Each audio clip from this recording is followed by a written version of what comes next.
You've probably seen those photos on Instagram that depict the RV life as this dream life. Well, it's not necessarily true. We're here today to share some unfiltered, real-life examples of what RV life really is. And it isn't always what you see on Instagram. Hi, I'm Felix. And I'm Cindy. In 2019, we sold everything and moved into our RV full-time. Since then, we've traveled the country following my nursing contracts. We are the Roaming Gomes. If you're interested in having a smoother and more successful full-time RV life, or in becoming a better travel nurse or just nurse, then you should hit that subscribe button.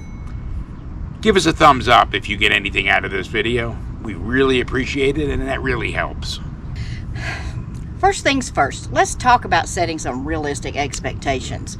I'm sure you've seen those videos of the RV parked on the beach right by the waves, and you're getting your coffee and the steam is coming off and the camera is following you out to the seaside to sip your cup of coffee in front of the surf.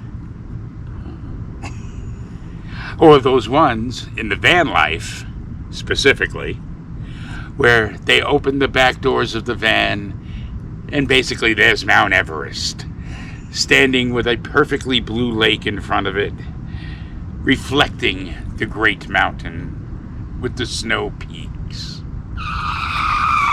Crap. It's not what everyday life is like in an RV. Now, I mean, you can get to places like that. Sure. But those are all staged. Those are all set up shots. I am a very long time photographer, and quite honestly, I've staged shots like that myself. Living the RV life can be amazing. Mm-hmm. And sometimes it is amazing, but you can't forget the less amazing aspects of traveling and living in your RV. It's not always going to be sunsets and perfect waves on the beach. Let's start off with finding those perfect RV spots, which quite a number of the Instagram posts, I have no idea where they took those photos because we haven't seen RV spots that exist like that. Yes, I've posted a lot of sunset photos from here in Tucson, but this is the exception, not the rule. Especially where RV parks are concerned. You're going to have some scenic areas if you're boondocking out on BLM land or you're actually are on the beach. But those aren't places that you can normally find all over the United States. So RV parks are where we normally end up staying, and also where we stay on our on-the-road time. When we're going from one place to another, we will stay one night at different places on the way. Most full-time RVers who aren't just camping are going to be in RV parks, because if you're living full-time, you can't stay on this BLM land or in these state parks or in this federal land for more than 14 days consecutively. So most of the time you're going to go to an RV park at a place where you don't have to worry about how long you're going to be there. And we have been at some beautiful RV parks, even at our overnight stays on the road. Going from one place to another, we've stayed at some beautiful places in the woods, by a lake that had a fountain in it in Louisiana. But we've also seen some not so great ones that we were very glad we were only staying one night. Yeah. And the one that pops to mind immediately is Roadrunner RV Park in El Paso, Texas. And I once again will throw out that warning, do not go there. That place is nasty. It's haunted. Okay, despite what they put on their website for these beautiful pictures, I have no idea where they took those pictures, because that's not what it looks like at all. That is definitely not the RV park that actually is there. Okay, when I stepped out of that RV, when we were there, to have a cigarette, just step outside and onto my patio, I was in grass that was probably 2.5 feet tall. And that was pretty much the whole RV park. It was unkempt. It was really bad. I don't want to get off on a rabbit hole in that, but these RV parks are not necessarily going to offer these kind of views that you're seeing. Another thing you'll see on Instagram is these beautiful home and gardens interiors that are also staged. If you live in your RV, it is not going to look pristine like that all the time. Some people do awesome renovations of older RVs. Some people actually take new ones and renovate them, and the decor is beautiful, but they've not been lived in yet. Take my word for it. In that size of a small space, you've got to adapt a lot of things to a small space. And they make them look like they're huge. Like, I mean, you're walking into a palace. It's the camera angle. It's exactly the camera angle. And here's an example. I did the same thing with our RV. This is what it looked like from the angle that I chose to make it look big. This is what it looks like just sitting in our recliners taking a photo. So don't let those pictures guide what your expectations are about living a full-time RV life. The truth is, they're really not that big. And you have to live in them, so you have to have things. One of my biggest adjustments when we first got our RV, our first one, was I had to move one thing to get to another thing. And it was so frustrating to me. I couldn't just reach in a cabinet and pick up something. This is really one of her things. I mean, she used to get angry about that. I had to move 2 or 3 things to get to the one thing that I needed, and then move all that stuff back. But it's just a reality. I had to adjust to it. It doesn't bother me now, but at the beginning it was so frustrating because I was used to being in a sticks and bricks where you know where such and such is. You reach in a cabinet, you get it, it's no big deal. And you can have things organized to where you just pick things up. But in the RV, you have to have things put back in cabinets, and some things are just going to be in front of other things, and you have to move them. Another thing these RVers don't show you is all of the maintenance that needs to be done. Now, I am not one of those people who says that these RVs are going to constantly break. Okay, it's just not the truth. 4 years living full-time RV life and 2 different RVs, and we haven't really had any major breakdowns. I mean, we've had a flat tire. We've had, when the toilet broke in Tennessee. And that was just because it was a cheap plastic toilet. Okay, we hadn't replaced it yet. But other than that, it's been all of the kind of standard stuff that you hear.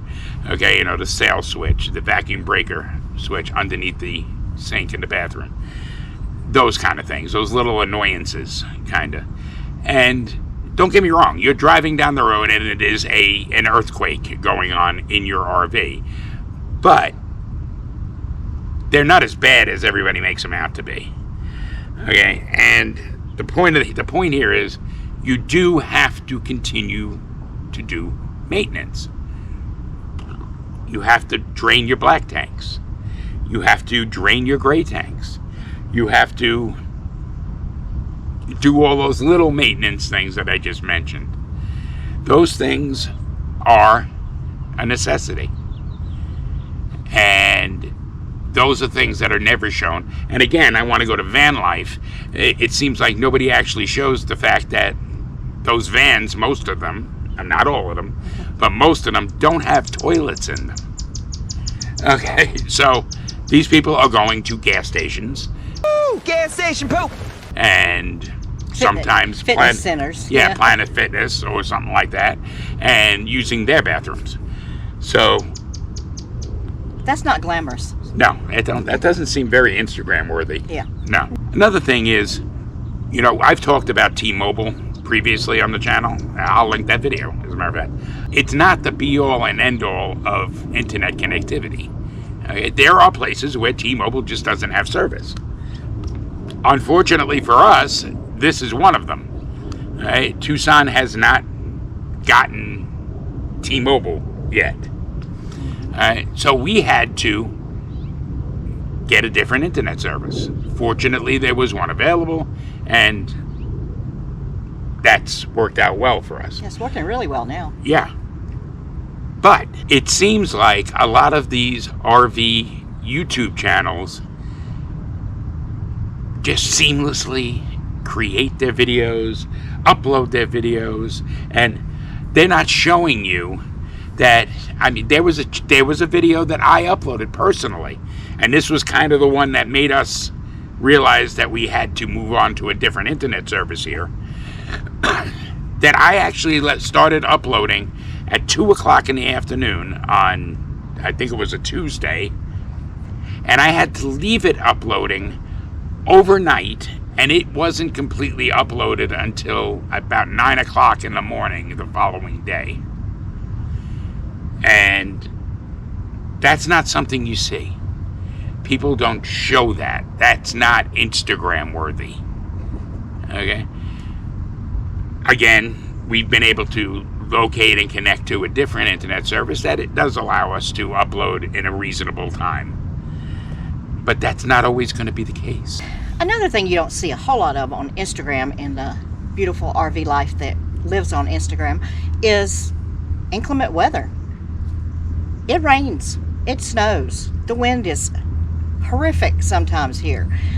But you don't see that. When the van opens, or when you walk out of the RV, it's beautiful. Everything's beautiful. It's either sunrise or sunset or a full moon or the stars at night. Well, they're out sitting around their campfire with their friends and neighbors, and no rain. Nope, snow. And there are going to be times when you have to sit in that camper and feel like you're in a cave. When we were in Pennsylvania, perfect example. We got there in, I think it was the middle of March? And it rained until about the middle of April. And I was stir crazy. Oh, we were stir crazy. I mean, we basically couldn't go out because it was that 40 degrees and rain that everybody hates. We have had, in a previous video, I think, if I haven't shown you, I'll show you now, we've put up a gazebo on our spot. And not thinking about the monsoon season here, where there's 60-mile-an-hour winds and pelting rains and extensive rainfalls. And I consider myself #blessed that didn't blow that gazebo down, because this was not like, this is not put in the ground where it's permanent. Yeah. Okay, so they don't show you that. They only show you, I hate to say it again, the Instagram worthy shots. But even though everything is not hunky-dory all the time, it's not always an Instagram day, there are times that just make everything else worth it. There's plenty of times in traveling across the country that we have been so glad that we made this decision. We would never have seen the things we've seen, especially in the Southwest, if we had not chosen this lifestyle. We would still be sitting in an apartment in Eastern North Carolina. And I'm not knocking Eastern North Carolina. It's fun. It's just that we both have the travel bug. We both wanted to see more than just the things we've already seen. I mean, do you see these mountains behind us? And it's everywhere you go is something different. And it's something that is Instagram worthy. And you'll see pictures of us with going on our hikes in Sedona and all the different things that we've been able to see, and the different types of plants and geography. And it's just, sometimes it's more than you can take in when you crest a hill on the interstate and see something you've never seen before. I was just going to talk about that when we were going into Las Cruces, and it was the first time I'd seen mountains like that. Mm-hmm. I mean, we grew up on the East Coast. She's been to Germany, so she's seen some pretty massive mountains. I hadn't. When I came over that hill on I-70 and I saw those mountains over Las Cruces, I literally pulled over. I pulled over. I couldn't keep driving. I was like dazed. Mesmerized. Yeah. So it is worth it. We're not trying to dampen anybody's excitement about going on the road or living in an RV, but we do want people to be realistic and not fall for the everything is wonderful that you see on Instagram, because then you get into the lifestyle and you see the not so great things and think, oh no, I'm not doing this right, or this is not what I thought it was going to be. One thing we never want to do is mislead anybody. Okay? This, I can honestly say, and I think Cindy would agree, the great and really fun experiences have far outweighed the negative experiences. Absolutely. But we didn't come into this thinking everything was going to be Instagram worthy. We came into this realistic, and maybe we were just lucky in that aspect. We don't want anybody else to not come into this with a realism. Thanks so much for watching. Again, if you got anything out of this video, I would love it if you would hit that like button. And subscribe to our channel so you won't miss anything. We have our Travel Nurse Tuesdays and RV content on Fridays every week, so we'd love for you to join us. Right here on the Roaming Gomes, where every week we try to bring you less worry and more wonder.